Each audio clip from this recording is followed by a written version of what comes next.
Alexander Graham Bell បិតាទូរស័ព្ទនឹងចំណងស្នេហាជាមួយស្ត្រីពីការត្រចៀកតើអ្នកធ្លាប់គិតទេថាឧបករណ៍តូចមួយដែលកំពុងស្ថិតនៅក្នុងដៃរបស់អ្នកសប្តាហ៍ថ្ងៃនេះគឺទូរស័ព្ទ smartphone ដែលអាចឲ្យយើងនិយាយស្ដីនិងស្ដាប់សំឡេងគ្នាបានទោះបីជានៅឆ្ងាយដាច់កន្ទុយភ្នែកពីគ្នាយ៉ាងណាក៏ដោយវាមិនមែនការចេញពីការចង់ធ្វើអាជីវកម្មឬចង់ល្បីល្បាញនោះឡើយប៉ុន្តែវាបានចាប់កំណើតឡើងចេញពីសេចក្តីស្រឡាញ់ដ៏ជ្រាលជ្រៅនិងការចង់ជួយសង្គ្រោះស្ត្រីពីរនាក់ដែលពីការត្រចៀកមិនឮសំឡេងបុរសដែលច្នៃបង្កើតអច្ឆរិយៈនេះឡើងគឺលោក Alexander Graham Bell ដែលពិភពលោកចងចាំឈ្មោះថាជាបិតានៃទូរស័ព្ទដំបូងបង្អស់លើភពផែនដីលោក Alexander Graham Bell កើតនៅថ្ងៃទី3ខែមិនិនាឆ្នាំ1847នៅក្នុងទីក្រុង Edinburgh នៃប្រទេស Scotland គាត់បានចាប់កំណើតឡើងនៅក្នុងគ្រួសារមួយដែលមានជំនាញខាងសិក្សាស្រាវជ្រាវពីសំឡេងការបញ្ចេញសូរស័ព្ទនិងការបង្រៀនមនុស្សថ្លង់ឲ្យចេះនិយាយឪពុកនិងលោកតារបស់គាត់សុទ្ធតែជាអ្នកឯកទេសខាងផ្នែកនេះប៉ុន្តែវិបត្តិគ្រួសារដ៏ចាក់ដោតបំផុតដែលបានលោកបន្លាចចិត្ត Alexander Graham Bell តាំងពីកុមារភាពនោះគឺម្ដាយបង្កើតរបស់គាត់គឺអ្នកស្រី Eliza Grace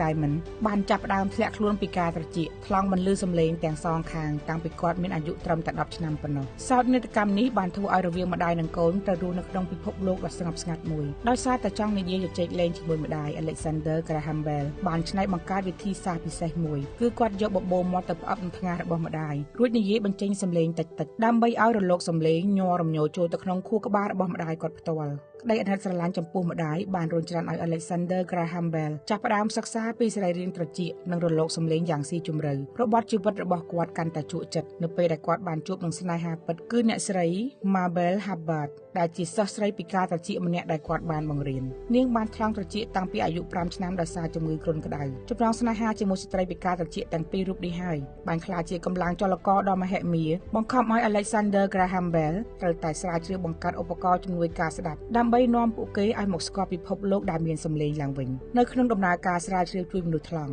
Alexander Graham Bell ព្រមទាំងជំនួយការរបស់គាត់គឺលោក Thomas Watson បានរកឃើញអាងកំបាំងមួយគឺរលកសំឡេងរបស់មនុស្សអាចបំផ្លាញទៅជាចរន្តអគ្គិសនីហើយរត់តាមខ្សែលោហៈធាតុទៅកាន់ទីឆ្ងាយបាននៅថ្ងៃទី10ខែមិនិនាឆ្នាំ1876របបប្រវត្តិសាស្ត្រថ្មីនៃទំនាក់ទំនងមនុស្សជាតិបានលេចឡើងនៅថ្ងៃទី10ខែមិនិនាឆ្នាំ1876របបប្រវត្តិសាស្ត្រថ្មីនៃទំនាក់ទំនងរបស់មនុស្សជាតិបានលេចឡើងនៅក្នុងបន្ទប់ពិសោធន៍តូចមួយលោក Alexander Graham Bell បានធ្វើឲ្យចរន្តអគ្គិសនីរត់ឆ្លងកាត់ខ្សែបណ្ដាញហើយបញ្ជូនសំឡេងរបស់គាត់ទៅកាន់បន្ទប់មួយទៀតដែលជំនួយការរបស់គាត់កំពុងអង្គុយរង់ចាំឃ្លាដំបូងបង្អស់នៅក្នុងប្រវត្តិសាស្ត្រដែលត្រូវបាននិយាយតាមទូរស័ព្ទគឺលោក Bell បាននិយាយថាលោក Watson មកទីនេះបន្តិចមកខ្ញុំចង់ជួបអ្នកលោក Watson បានឮសំឡេងនោះយ៉ាងច្បាស់ចាក់ចូលត្រចៀកហើយរត់មកអោបលោក Bell ទាំងទឹកភ្នែកទូរស័ព្ទដំបូងបង្អស់លើផែនដីត្រូវបានចាប់កំណើតឡើងជាផ្លូវការនៅវិនាទីនោះឯងទោះបីជាការរកឃើញទូរស័ព្ទបានធ្វើឲ្យ Alexander Graham Bell ក្លាយជាមហាសេដ្ឋីនិងមានឈ្មោះល្បីល្បាញក៏ក្រៅពិភពលោកយ៉ាងណាក៏ដោយប៉ុន្តែរឿងដែលហួសចិត្តនិងកំសត់បំផុតនោះគឺ